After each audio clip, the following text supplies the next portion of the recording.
Oh, good morning, everybody. It's the Albion Mag radio show here. My name's Leon, and I'm here with Tom Stewart this morning. Good morning, Leon. How are you? Close to the mic, Tom. It's not your height. We've had James had a little helper. Was she on the mic at all? No, but she is little and so am I, so it could well have been me. I'll crouch. We've had to adjust the mics for the lanky Albion Mag crew. Good morning. You're listening to 1BTN on 101.4 FM, DAB digital and or online. Probably not and. You wouldn't want to listen in more than in one capacity at a time. You'd probably get some horrible lag. Yeah. Anyway, I'm already waffling. Listeners, I've hit that part of my life where I lose things, mislay things, looking for my little USB this morning, my little Darth Vader USB. Where is it? I don't know. I also couldn't find my Brighton Hove Albion woolly hat, which is also a concern. I've got mine as well, actually, my woolly hat. Yeah. Should you be admitting to that? I should admit to it. I've got a beanie, a play grain. What is wrong with me this morning? I've been talking perfectly fine until we got on air, haven't I? Yeah. Anyway, right. This is the Albion Mag radio show. Obviously, we don't have a preview this week. It's International Week, but we do have some international football to talk about. A proud moment in the week. Yeah. Another game to come, but possibly not for our Lewis. We've obviously got the review of last Saturday's, should we call it a debacle? I think it warrants the phrase debacle, yeah. It's definitely touching on debacle territory. Yeah, definitely. We've also got our Twitter poll. I haven't actually checked the timings on this. How long have we got to go? Is it still running? It is. We've got 26 minutes left. I was really worrying about the maths of trying to get it to close halfway through the show. I've managed to do it perfectly, kind of by accident. Excellent. Yeah. All right, well, so if you want to follow us on Twitter, at TAM Radio Show, and the thing that we want you to vote about on is it's a bit of whimsy, really. It's not entirely serious. No. But what have you got there, Tom? Okay, so it's in light of Wayne Rooney's Rooney Fest on Rooney Palooza, as they called it on The Guardian, I think. His one-off England call-up. Which former Brighton Hove Albion star? I think possibly that should be an inverted comma. No, it was a star. Hero. Let's say hero, because they're all heroes in their own right. Yeah, either cult or legendary status, as you'll hear. Yeah, so which former Brighton Hove Albion star would you like to see make a one-off return appearance for Brighton? So we got, I'll start at the bottom, because poor old Darren Freeman's on 2%. Local hero. I was at school with him. First goal of the millennium. Yeah. First goal with Dean. Yes. I believe, yeah. Scored a hat-trick, I think, in the first game back. His long flowing locks, yes. which I don't think he has anymore. He didn't have those when I was at school with him either. No. Then we've got Robbie Ryan out. Score of possibly the most important goal in Brighton history. Yeah, I mean... On 14%. Yes. Peter Ward on 35%. And the mysterious Vicente on 49. El Puñal, yeah, the dagger. Yeah, he's probably the one who would be in the best condition to still run around the Amex for 90 minutes. Marginally, based on his spell of us, I think he wasn't always the fittest. Here's a question: how would he fit into a Houghton team? Someone that kind of. He'd play in the hole, wouldn't he, I suppose? He'd play where Solly March is playing at the moment. Yeah. And frankly, Vicente remains, even with our recent signings for the Premier League, probably the most technically gifted footballer I've seen play for Brighton Hove Albion. Definitely, that I've seen. Without a doubt. Shame we didn't get more than 20 appearances or whatever it was. It was a real shame, yeah. I used to, every week, dream that he was playing, or at least on the bench. And there's all that when he'd be warming up, and everyone would be like, there'd be like a real buzz. He knew if he'd come on, he was going to influence the game. Yeah. Anyway, so we got 26 minutes left of that. Follow us on social media at TAM Radio Show. We also have a Facebook page. You should give us a like on there. We post some bits and bobs throughout the week from the Albion. We also have a thread on North Stand Chat. Search us out there. You can even text 1BTN followed by your message to 81400. Check with the provider about costs and all that jazz. If you want to say anything, or if you've got any topics for us to discuss, or your own opinions on recent Albion events, we're happy to share them and talk about them. Also, thank you to our friends at Jalapeno Records, our favourite Brighton record label, and huge apologies because I don't have any tunes from you. Dean is away, and he's taken them with him. No, I'm not blaming it on Dean. I just don't have any songs today. I'm so sorry. But that does mean we've got a little bit of extra time to waffle about the week. We'll waffle. Oh, we sure will. That's what radio is all about, right? So, Lewis Dunk. Yep. The campaign started here. It possibly didn't start here, but certainly I've banged the drum for a good year and a bit, year and a half maybe now. Lewis Dunk for England. It happened. Yeah. I guess mixed accounts, isn't there? He either played really well or not that great, depending on which media outlet you chose. But based on my limited viewing of the game, he seemed to do all right for a debut. Yeah, I think there were a couple of moments where he looked like a debutant. Yeah. But I think that's probably true of most of the players. The first time I really noticed him was he got caught too far forward on a USA attack and lunged in to try to compensate. And it ended up with a one-on-one that really USA should have scored and taken the lead with. Yeah, he does kind of have that in his locker every now and again. And when I texted friend of the show Neil Smith, hope you're listening today, Neil, to say that his counter was, and you know he's a proud Scotsman, but he said he was really nervous on Thursday night, feeling every kick. He said, at least, unlike Michael Keane, he didn't just stand there with his arm up in the air. At least he actually attempted to. He tried to win the ball back. Didn't he? Yeah. So he has got that. I guess been honed at the Albion, the kind of last ditch tackle. Well, we were saying it must have been a real change of just experience for him, as well as playing at Wembley, which obviously he has done before, thanks to Tottenham playing there, but playing in the white shirt with a load of players he's never played with before. Just a completely different pattern of play because England dominated the game from the start, really. Not the usual kind of bombardment that he's used to at Brighton, and training with a different kind of calibre of players. Not to no disrespect to our guys, but it is another level, which is why not everyone plays international football, because it is that next step up. And hopefully he's brought some of that back to Brighton, and even just different training techniques and things he's picked up from the England coaches and stuff like that. And Liam Rossinius said on Sky, I think it was on Sky the other week, that he believes, and I was trying to think who are the players he's played with, but Liam Rossinius basically said he's the best centre-half he's ever played with. Yeah. And he believes that now he's in the England squad, now he's got there, he'll not be... He'll be there, yeah. A fixture, yes. Because I think before he was kind of touted as being alongside people like Tarkowski, who to my knowledge he's not actually played, has he? It was his place he took in the previous squad as he was injured. And he's probably not going to be in the starting 11, because it seems like Southgate's got a kind of settled kind of a back line in that respect. But in terms of being in the squad, I don't really see why not, personally. Stay in the squad, wait for an opportunity, and continue to impress for the Albion. So Sky Sports had him at 8 out of 10. Yeah. And it was on Sky, so they were obviously watching a bit. That's true. We'll take that. None of the other journalists watched it.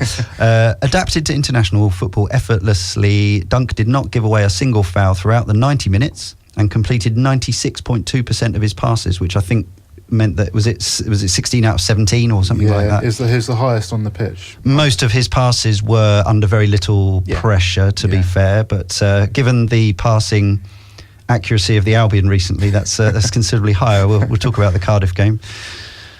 However, on The Guardian, Paul McInnes, who's actually been very nice about us in the last couple of seasons on the Guardian Football Weekly podcast, I actually tweeted him last season. No, it was when we were in the Championship, actually. He was...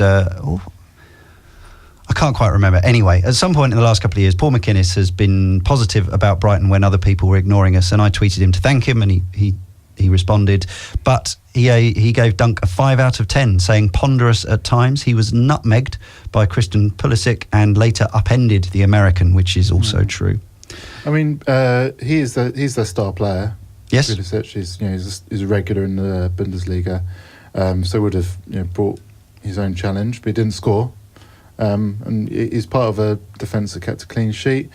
USA, obviously, they weren't in the World Cup. They're not like it wasn't like he was playing San Marino. They're a decent team. True. All their players are playing at a reasonable level. And yeah, I'll take the 8 out of 10. I think. BHAFC Stats on Twitter said Lewis Dunk for England. Most shots blocked, most clearances, third most interceptions, third most passes, highest pass success rate with 96%, 80% long ball success rate, fourth most touches with 90, sixth most tackles, and a clean sheet. Great debut. Yeah. Good one, yeah. They're great stats. The 80% long ball, Yeah. That's something that he does very well for us, and that's something that he can bring to England if given the chance. Those kind of raking, kind of cross-field balls that, at the end of the day, that's often a high risk move, and every now and again, it's not going to work out. But is a really positive little kind of manoeuvre, particularly when we have quite a lot of pace up front for England. Yeah. Although I'm no fan of the man, John Terry, I think Dunk has the potential to be that good a player for England. He's that kind of player, do you reckon? Yeah. Yeah? I do. He's, in terms of the... Because Terry is always actually better on the ball than he's given credit for. Yeah, exactly. And had the kind of, the throwing himself in front of everything type thing that Dunk's kind of honed over the last few years. I think that's a bold claim, but I don't think it's outrageous. Good, if he gets the chance. Yeah. So also in Brighton Hove Albion news, Glenn Murray. Old man Murray. Old man Murray. He's going to be with us for another year. Yeah, and I'm hoping he retires at Brighton, to be honest. So hopefully there's a few years left.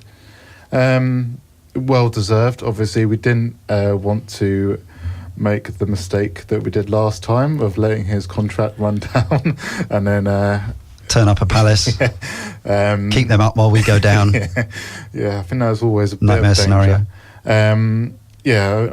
Like I said, I really hope he just retires here. Has a few years left. He's still got the 24 goals left to break the all-time. Yeah, he's doubled record. his chances of making that now, which it still seems like a tall order to me. But the thing about Murray is, and I know this is such an obvious thing that everyone says, but I think it's absolutely correct, which is that Murray's game is not about pace. He was never quick. If he can stay fit, he can play probably for another 2, 3, maybe even 4 years, like Sheringham did. Yeah. And score who knows how many more goals. Yeah, I mean, he was never, even in his early years, he was never like a rapidly quick striker that relied on pace. It was always about the touch, movement, finishing, strength, anticipation, and those are things that don't really decline, really. And he seems to be, I think, because he's quite an intelligent striker, he actually adapts his game to compensate for the lack of pace. He's well aware that he will get outrun by pretty much every centre back in the division in a straight race. But he adapted his game to kind of work around that, and that those are the kinds of players that keep going until their late 30s. Injuries aside, of course. He is kind of only one injury away from losing his place and never regaining it. Yeah, that's true. He looks after himself, and speaking from personal experience, until this last year where I've started losing hats and USB sticks, I didn't feel any obvious mental decline until I was into my mid-40s. Okay.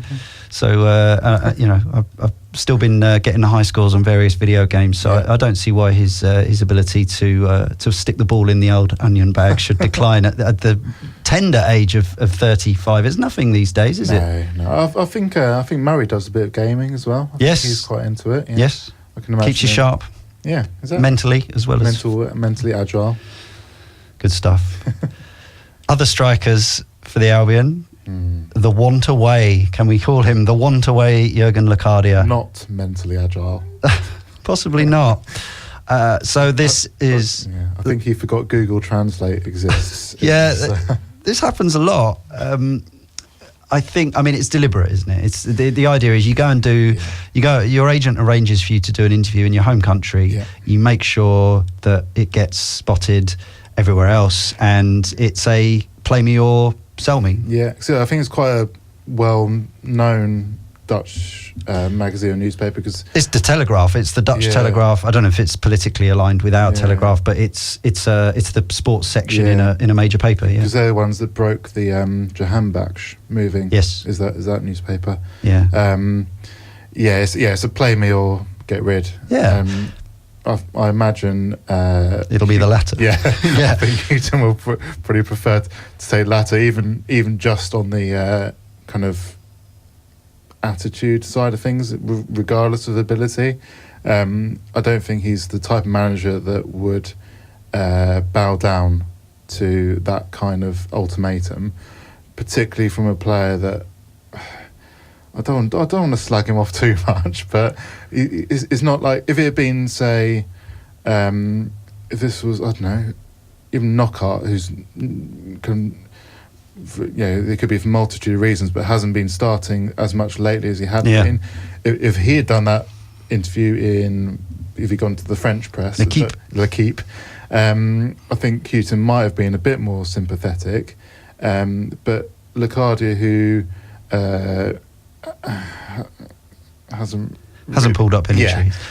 Thing is, though, I do understand his frustration. He's been bought as an expensive player with quite a decent rep. Scored a lot of goals in Holland, which, as we know, can be like dog years, where they don't always translate. Sometimes they do, sometimes they don't. I think Van Persie, for instance, scored a lot of goals in Holland, but Dirk Kuyt did as well, and Djibril Cissé and various others who haven't translated those. Now, he still hasn't had an enormous amount of time on the pitch, but he came here with a 7-figure transfer fee to the Premier League, to a smaller club. Presumably his agent and the club said, this is a brilliant stepping stone for you to get into the Premier League, but he can't, from his point of view, he can't do anything. But then he's not he's obviously not showing it in training or on the pitch when he gets a chance. If you're not in a team and you're not starting regularly, when you are brought on, which Locadia is most games, to be fair. Yeah, he's had a few substitute appearances recently. You have to take the opportunity. You have to go out above and beyond, because Houghton's not just gonna. He's not playing him for a laugh. He's picking the best team that he sees all week in training. He's like, okay, from what I can see, from what I know fits our system better, Murray is currently our first choice. And it's Locadia's job, it's not Houghton's job to change that, Convince him otherwise. Convince him otherwise. And I've not really seen anything. Again, Locadia would have more of a case if Murray hadn't been doing his job so very well. Yeah. So, like, Houghton's not going to go, okay, I'm going to drop our top scorer just because. No. I think I'll probably take the latter option if it's going to be that kind of issue. Loan him out, sell him, whatever, in January. I'm kind of presuming he's on pretty decent wages, so that frees up. There is that. I think we'll probably take a loss if we sell him now. Definitely, we're not going to recoup that. Was it 10 million or something we paid? I or think more? More than that. I think it's 12. It was our record at the time. Right. Yeah, but we can afford to take those kind of hits. Yeah. Well, all the time we're in the Premier League, which is crazy. It'd be harder if we kept hold of him and, touch wood, if we went down this season and we still had him, that would be quite a big kind of, what's the phrase? I don't know what the phrase is, but it'd be, we'd have to sell him then, because he wouldn't be playing. He'd be on quite high wages, and there's no way we would be getting that money back. But when we're in the Premier League, we can kind of take those financial hits. From his point of view, I can't see him getting, unless it was for some reason someone in the bottom 5 or 6 had watched him in Holland and thought he could still do a job for them based on the system. Yeah. I can't see him getting a Premier League job. He could go to the Championship, or more likely he'll probably just end up going either back to Holland or somewhere else. Yeah, I think from the article he was saying Germany or Spain, I think was the... But yeah, well, I suppose, the lower ranking top flight Spanish and German sides, maybe it's a little easier to get games and goals in there. Yeah, definitely, but they're not going to be able to financially recoup us that much. It might have to be a loan deal to just kind of get him out. And yeah. Jurgen said, I try to stay positive, but I also get older. I'm now at an age that I have to play weekly. At Brighton, I do not feel that my situation will change quickly. In my opinion, I never had the chance to show what I'm worth. I think winter is a good time to think if this is still good for me. I haven't had a real clear explanation why I don't play. I can give you one if you want, Jurgen. I think that's Houston just being quite nice. The coach will find other strikers better. I must, of course, respect that. There you go, you've had your explanation. But it is also my career. I cannot keep saying yes and amen. I train super hard. I am top fit, but I have to show it in 10 minutes of inclusion, which is really difficult. I do have some sympathy. Yeah. He's saying he's top fit. I'm not sure I'd like to see him at half fit. I suppose he may be fitter than he's ever been, but maybe his numbers from the electronic bras that they wear are showing that he's not quite as fit as he needs to be. But he is involved in, as you say, virtually every match day squad. If he was totally out of sorts fitness wise, he wouldn't even be involved. No, and I'm not sure when this interview happened, but obviously very recently, I think. He's left out of the squad last week, wasn't he? And I don't know whether the club had kind of caught wind of it and I thought, no, you're not in. Maybe so, but also Andone just looks far more like a prospect. Yeah, well, much better. Yeah, even on the brief cameos he's had, he looks like he just has something that will contribute to the team. Which real grit. Yeah. Yes. And I really, really hate making sort of generic, slightly xenophobic assumptions about players. And obviously there's any number of examples of this being made a mockery of. But there is that, you do start to think, hang on, we've had Dutch players like this before. That slightly laid back arrogance. I have a Dutch friend. This is the worst caveat ever. Some of my best friends are Dutch, who does actually concur that if there is a national stereotype, it is that that Dutch people can be quite opinionated and quite sure of themselves. Yeah, I think Kuipers aside, we've not done great out of the. Davies doing all right. Yeah. Oh, how did I forget him? Of course, yeah. Hans Kray's all right. Yeah, it's a bit before my time, I thought. Yeah. Well, he's now, funnily enough, he was one of the ones I was talking about with my Dutch friend Michiel. Hans Kray, who was the son of Hans Kray, who was more of a renowned player in Holland. Hans Kray actually only played like half a season for us or something, but he became a kind of cult hero. Was he only half a season? Because he's quite highly... it really wasn't that many appearances. It felt like more. I saw him play most of his games for the Albion, I think. And he became a real cult figure because he used to jump up and down in front of the keeper at corners and stuff, which these days probably wouldn't grab the headlines exactly. But so now he's a presenter on Dutch TV. Quite a sort of I think he's not that well liked. Like I don't think he's popular, but quite, I don't know. I think he's a bit of a slightly slick figure, if you know what I mean. But I don't know, without watching Dutch TV. Anyway, horrible, lazy national stereotypes aside, I think, Jurgen will be off, and I say promote Aaron Connolly to the first team. Well, yeah, we'll get on to his Aaron Connolly's week a bit later. But, I know. I was interested that it was the Swedish guy whose surname I can't pronounce. We're going with Jokers, something like that, or Geocares. That Jokers. He was in the squad last week because both him and Connolly travelled up. Yeah. And perhaps kind of physics. He's a bit bigger, Much bigger, yeah, and a little bit older as well. Yes. That perhaps he 3 just years has older, the, a few inches taller. Yeah, It's just exciting. Yeah, And we've said again on this show the amount of times we've had players who have been prolific for the under 23s or the reserves or the under 21s or whatever, even the under 18s, and who haven't made the grade. This seems to be. I don't want to do the thing. It's that endless dichotomy between not wanting to overhype young players, but also you want to be excited about young players. The amount of players who have been named over the years. Do you remember when Wayne Rooney came through? And people were saying, "Oh, and you haven't seen anything yet. His little brother's even better." Yeah. Well, unfortunately, there's a huge gap between youth level football and senior football. Yes. And not everyone makes that leap successfully.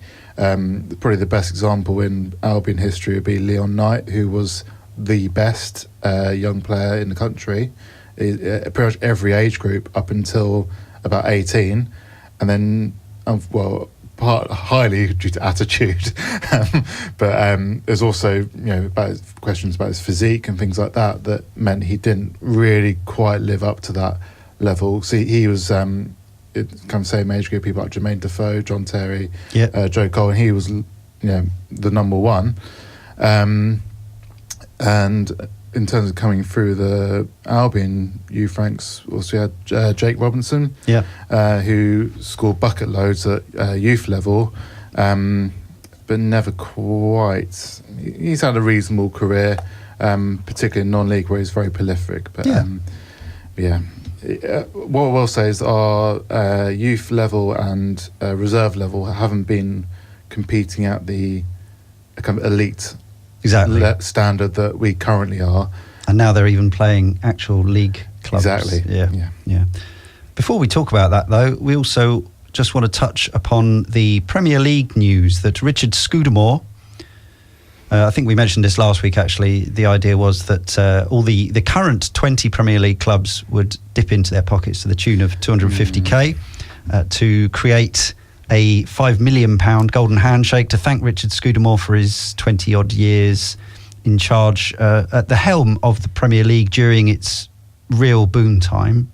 We, Brighton Hove Albion, are not one of the 5 clubs who are opposed to the idea.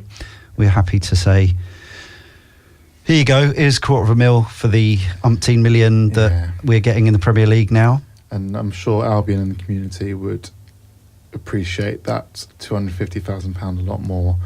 I mean, if I'm allowed to break the fourth wall slightly, you made a really good point on our WhatsApp group that we teams like ourselves, Cardiff, Wolves, who haven't been in the Premier League that much, are being asked to pay, right? Whereas Aston Villa, Stoke, West Brom have had quite a few seasons and have many years benefited financially very much from his input into bringing overseas TV money in and all that kind of thing.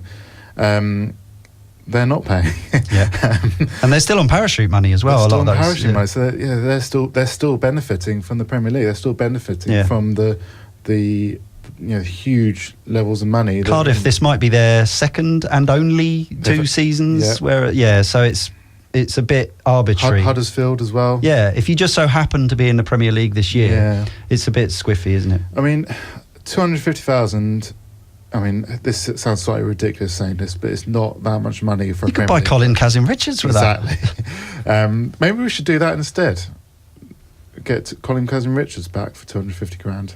No, it's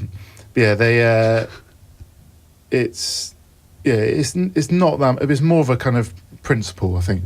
Whereas the reason I disagree with it, we've had a slight correction thanks to presenter Dean, who's off on a stag do, who says he believes it's being paid over the next 5 years with whoever is in the top flight at the time, 50k a year. Okay.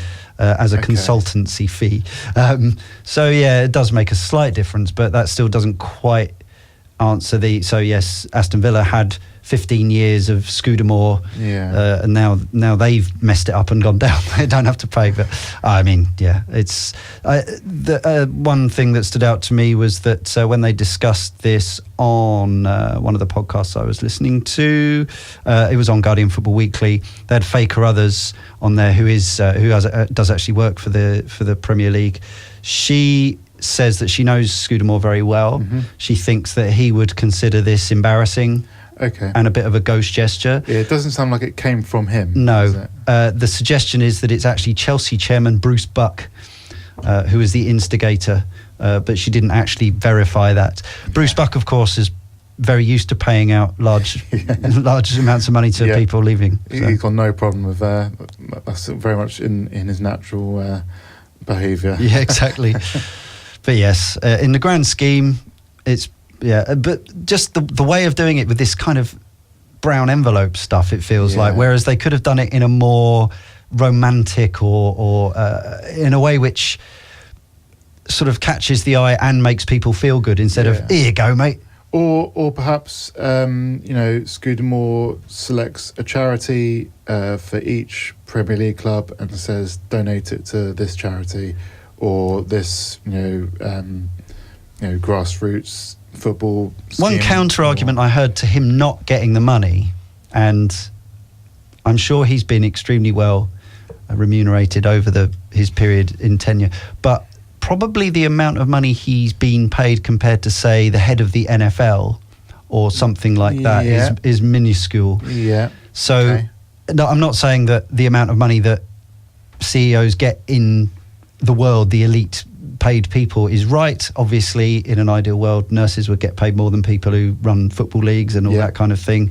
But in the world that in which we currently live, he is arguably been underpaid within the context of his peers. If you see what I mean. Elite sports league. Yes.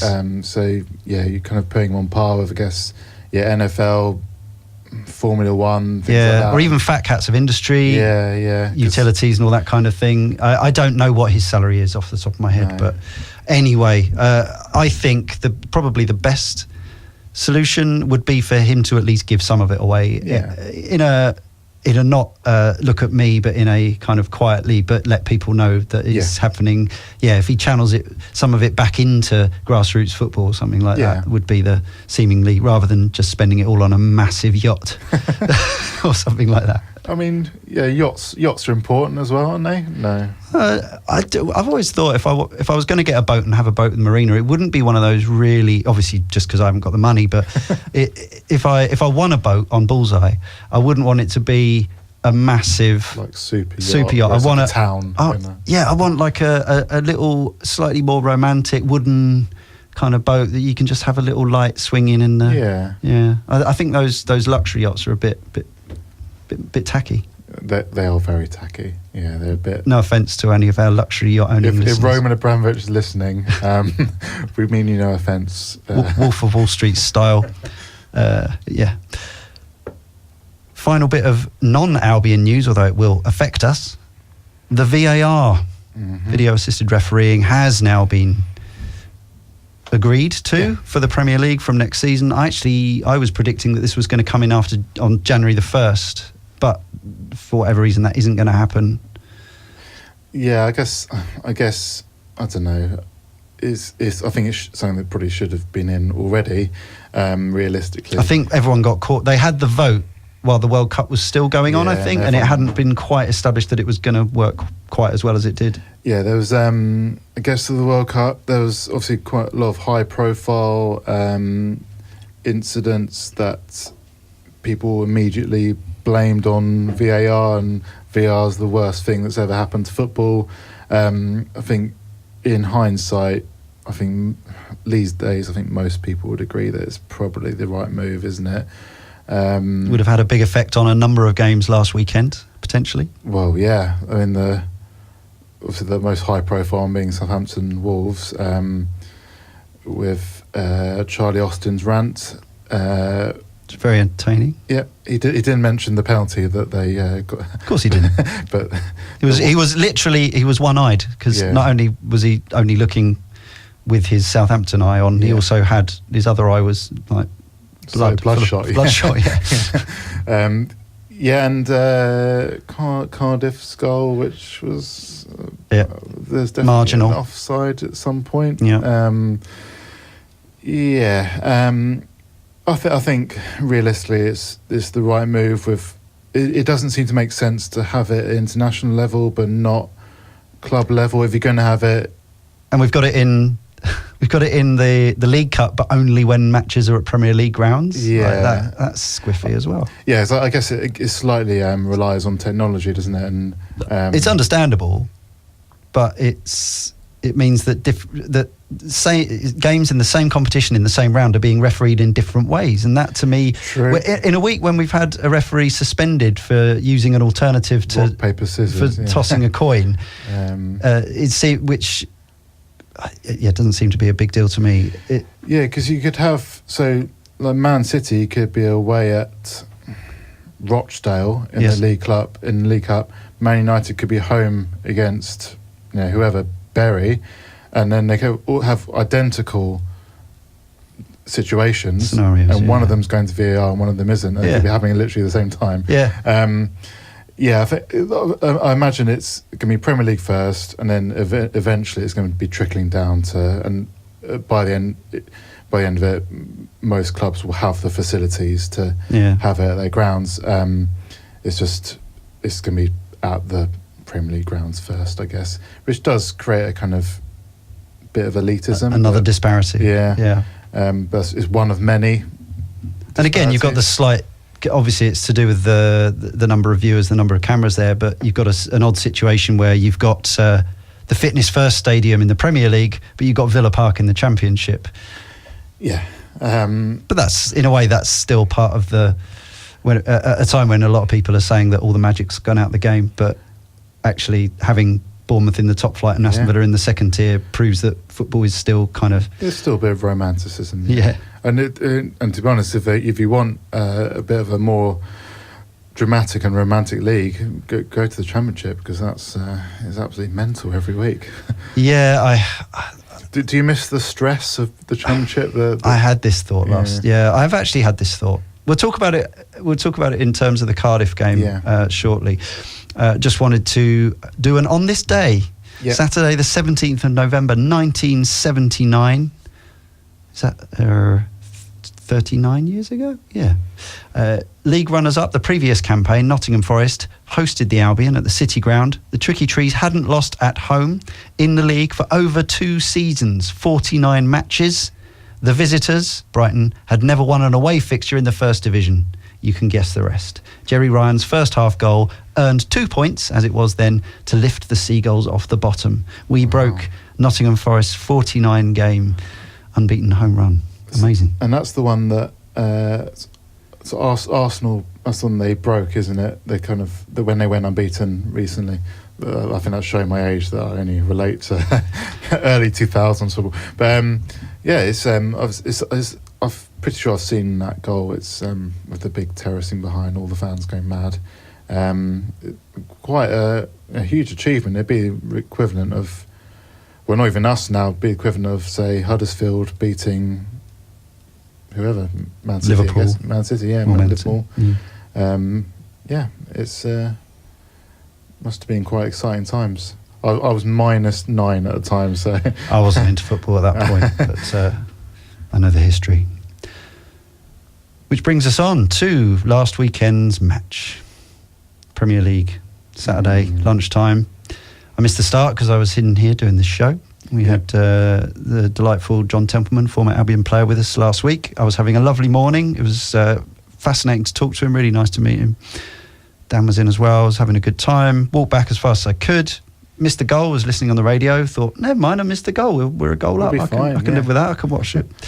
Then basically from the time I got in, it all went horribly wrong. It was about as bad as Premier League gets, I think, last Saturday. Yeah. Dismal.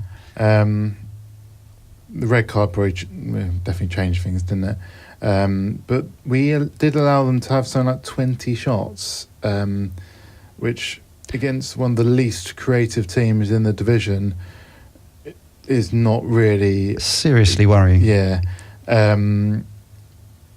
We do, I think, as fans, allow us a bit more leeway away from home, because I think we know we're not that good away, but still against one of, I don't want to disrespect Cardiff, but they're one of the poorer teams in the division.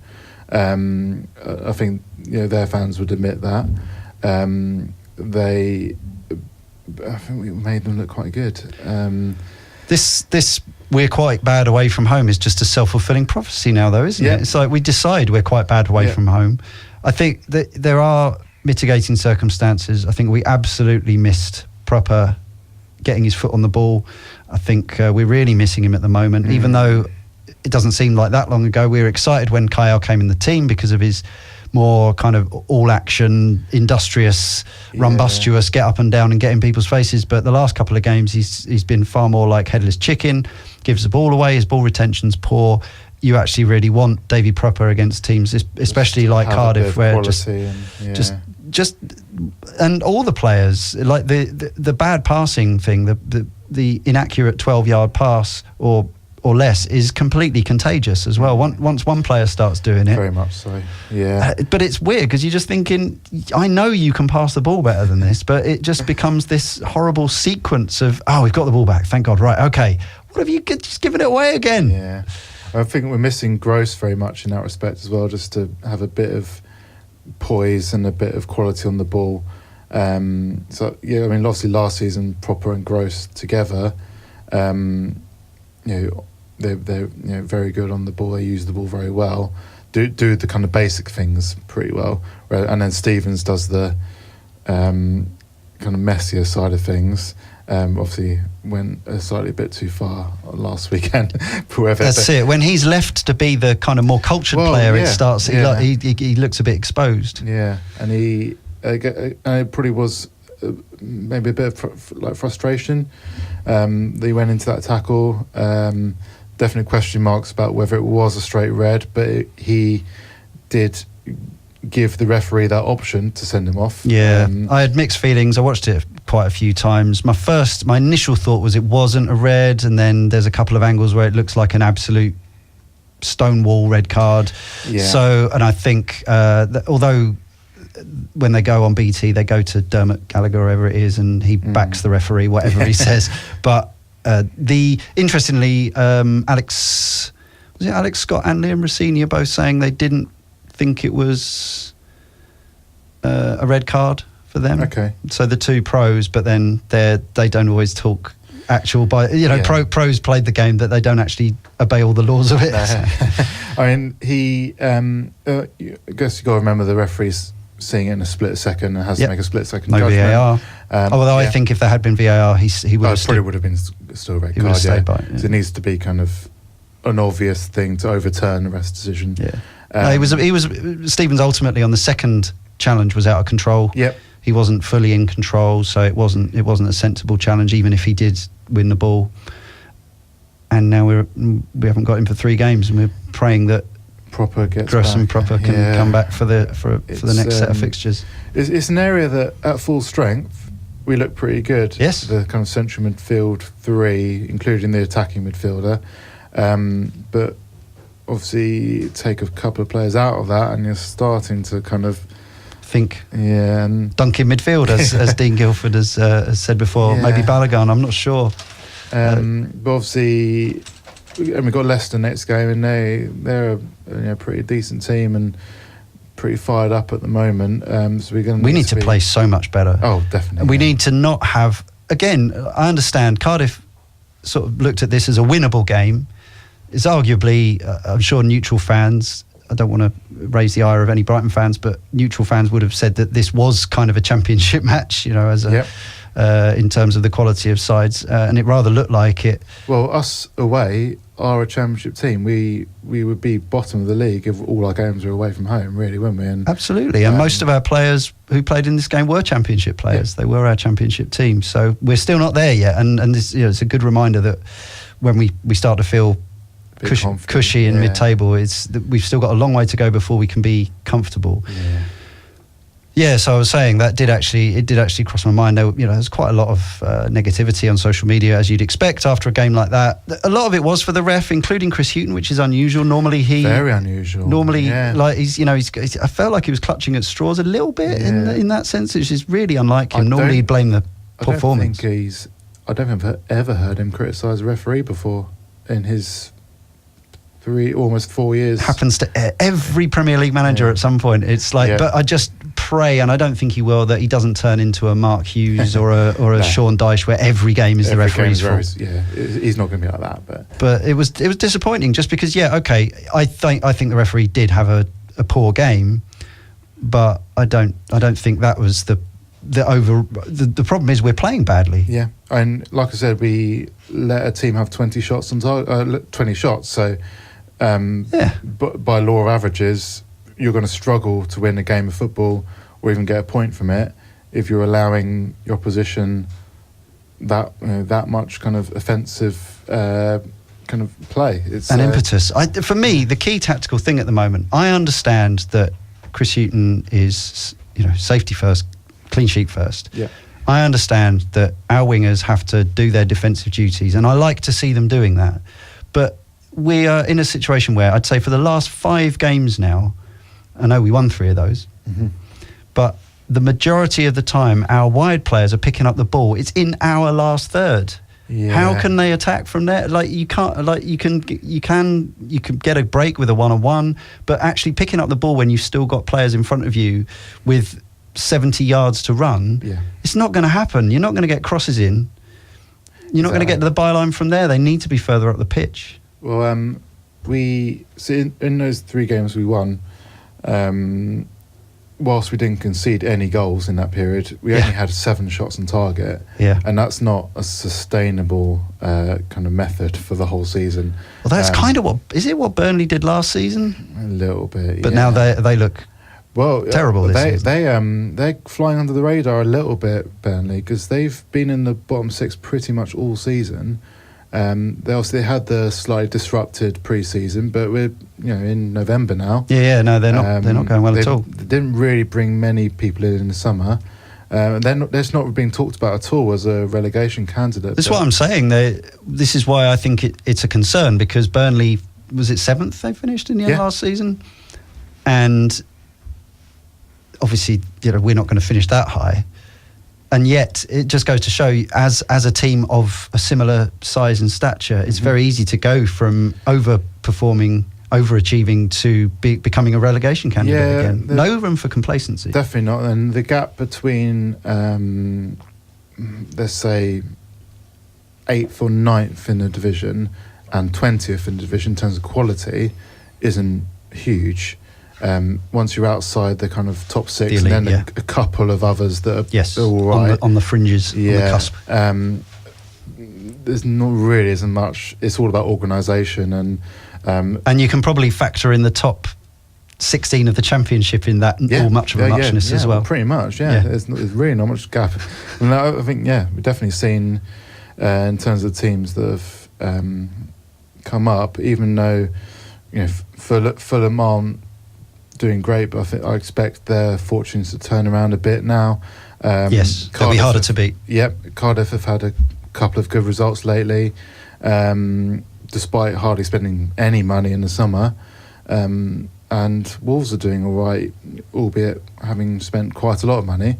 But there really isn't much of a gap. You can almost factor in most of the, at least top half of the Championship, maybe a Rizzler thin gap between everybody. Very much so, yeah. Well, I don't mean to be all doom and gloom. I know it's 2 defeats in a row after 3 wins. I am concerned by the performances. I don't think we should be throwing the manager out or anything. I think that things will improve once Prepper and Gross are back in the picture.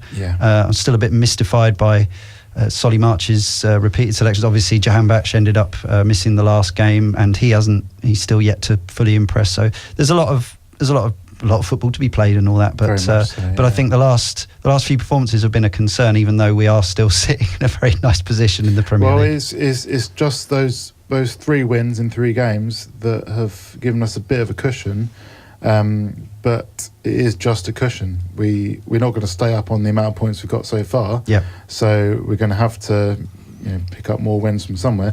I expect us to do so, but we have got things to sort out, definitely. Too right.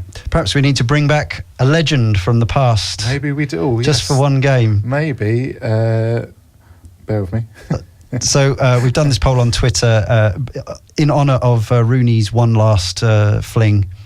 I was going to make a really inappropriate joke there. Around Wembley. Yeah. We asked you on social media, TAM Radio Show, which of the Albion heroes. We actually, obviously, we came up with a long list, and there's any number of people that we could have put on this list. We narrowed it down to 4 as kind of quirky selection. Yeah. So, who do our listeners feel that? Well, give us the reverse order. Reverse order. So 2% went for Darren Freeman. 14% for Robbie Reinelt. Saved the club. He did. Single-handedly. We wouldn't have Brighton Hove Albion if it wasn't for Robbie Reinelt's finish. 35% for Peter Ward and 49% for Vicente. Yeah. Yes, well, I agree. I think Peter Ward, he does occasionally turn up for a half-time chat with Richie Reynolds. Yeah. And plays in a few of the Robert Eaton Memorial games. Right, okay, so he can still get around. Yeah, he does maybe a few minutes. Yes, now, he's not a young man. No. So I think, Vicente, bring him back, say sorry about Poyet. We all know you were right. He's a bit of a jerk. And come back and play one last hurrah. He described Poyet as the worst man he's ever met in football. It's quite a big insult, really. I thought Gus was so cool for such a long time, and it turns out I don't think he is, actually. He definitely went a bit mad towards the end, didn't he? Yeah. And he stayed a bit mad. Yeah. I think he always had it in him. You see his face when he was a player. Wide-eyed and... Slightly lunatic. Yeah. Is this scurrilous? I'm not sure. Anyway... Brighton Hove Albion women are back in action on Sunday in Crawley, Broadfield Stadium, 2 p.m. kickoff against Reading. Cool. So that will clash with the England men's match against Croatia in their crucial UEFA Nations League game, unfortunately, which could affect the women's crowd. Yeah. I can see neither because I have another appointment. Oh. The under-23s, another Connolly masterclass, a hat-trick. Wasn't a perfect hat-trick, but we won't take that away from him. In a 3-2 win, not enough for the Albion under-23s to progress in the Johnson's paint, but this was away at MK Dons. It was, yeah. So he has scored a legitimate hat-trick in a competitive game against a Football League side. Yep. His the highlights are up on the club's YouTube channel. His first finish was absolutely sublime. Lovely kind of left foot one from a narrow angle. He just looks so good. And winning, made the point earlier about us playing at elite level, but winning away at a league side, albeit in a competition that not every team takes it that seriously. But it's still playing away against senior pros, full adult footballers that are playing league football every week. Yes. And Aaron Connolly, 18 years old, and the rest of the guys that play for us on Wednesday, Tuesday, have gone away and won, and they haven't gone through to the next. Well, I think they missed out by one goal.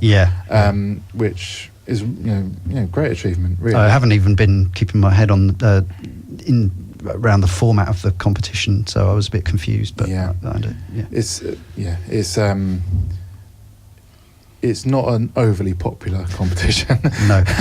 No, the crowd looked absolutely pathetic. Yeah, I mean, MK Dons don't get huge crowds anyway, but this one, it's one of those crowds where they show the highlights and stuff. You cannot see a single person. There must be someone there somewhere. I can't believe they didn't all come to see future international world superstar Aaron Connolly scoring a hat-trick. The few that were there will know that they were there. Yeah, remember the name. They can tell their grandkids about that one. So time for our non-league roundup.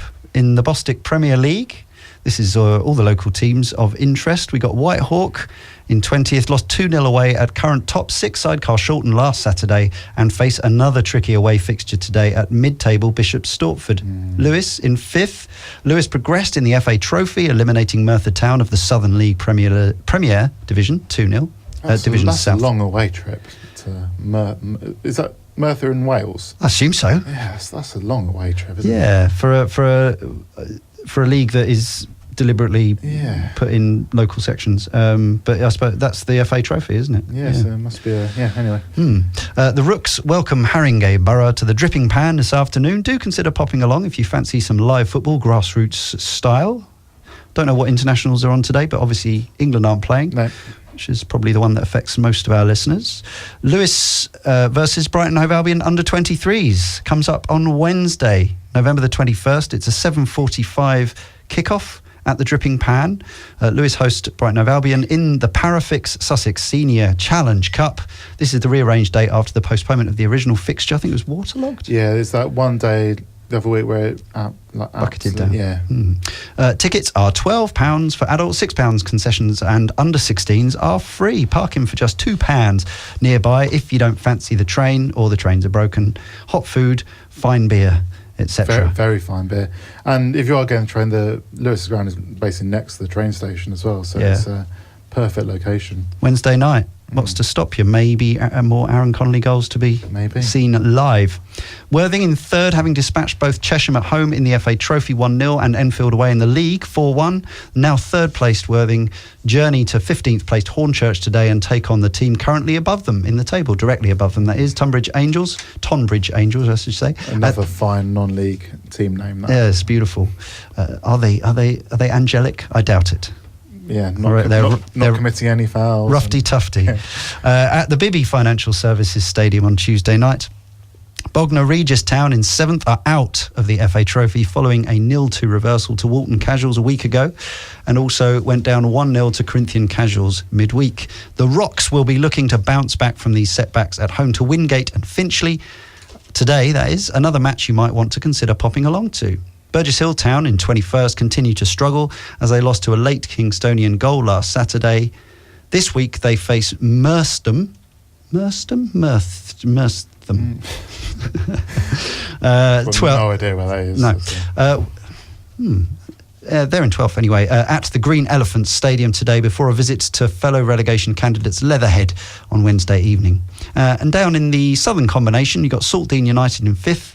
They beat Langley Wanderers 4-1 last weekend, and they also progressed in the Peter Bentley Cup over Newhaven, 6-5 on a local Penrose. derby.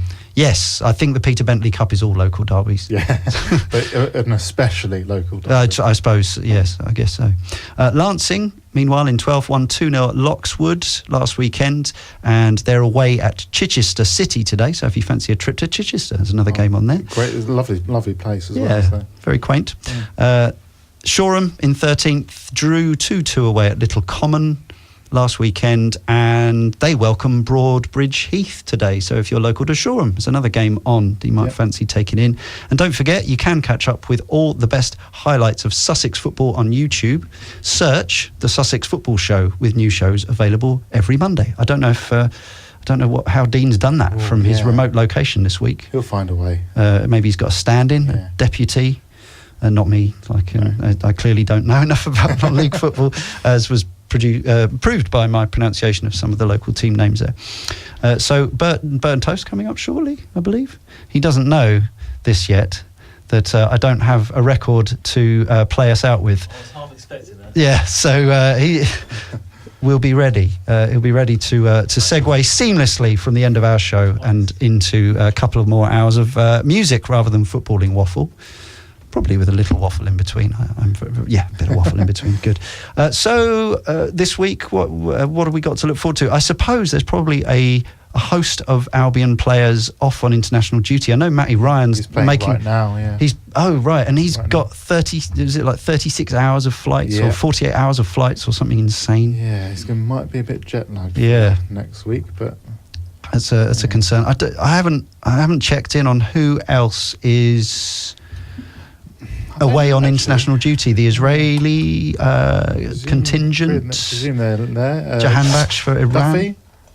Bong for Cameroon. Yeah. Duffy. Yeah, this is we're just wildly speculating here because we don't know. Just naming players. My general hope is when it comes to international breaks, obviously I want our players to do well, not get overly tired, certainly not get injured, and if they can score a goal, so much the better. But generally, it's hard to keep up with all the various fixtures, and as we found out recently, things like the Africa Cup of Nations, it's hard to even get like full team lineups even today. Yeah, the actual online coverage isn't great. It's not very good. Yeah. So yeah, I assume that via Twitter or North Stand Chat or something like that. The club will release it surely, like who's done what. They usually do. Yeah. I always just, if someone's been actually injured, I need to know. But the last thing we want is, I suppose, Kyle or I wonder if Jahanbakhsh, obviously he was out last week anyway, wasn't he? What time we got? Coming up to time. Yeah. So England tomorrow then. That's about the last thing that's pressing on our minds. As I say, are you going to get to watch that? You're wearing a retro, Steve Foster style 1982 England shirt. It's more for fashion than patriotism. Is it? I'll probably try and watch it. It's obviously a bit of a promotion. Relegation. Yeah, it's a 6-pointer. So it is real, both a promotion and a relegation 6-pointer. Yeah, it should be fun. I doubt Dunk will play, to be honest. But no, I wouldn't have thought so. It should be fun nonetheless. Barring disasters. Yeah, I suppose the only thing was that seeing Croatia beating Spain 3-2 made our victory over Spain seem slightly less astounding. Yeah. And as we saw in the World Cup, they are particularly very technically gifted team, and they have a bit of attacking threat as well. They completely undid us in that kind of late period in the World Cup game, but it should be a good one. Good competitive game. They're in a transitional phase. Yeah. As are we. Dean will be back next week. You've been listening to the Albion Mag radio show on 1BTN, 101.4 FM, DAB digital and online. And my name's Leon. My name's Tom. And we'll hand you over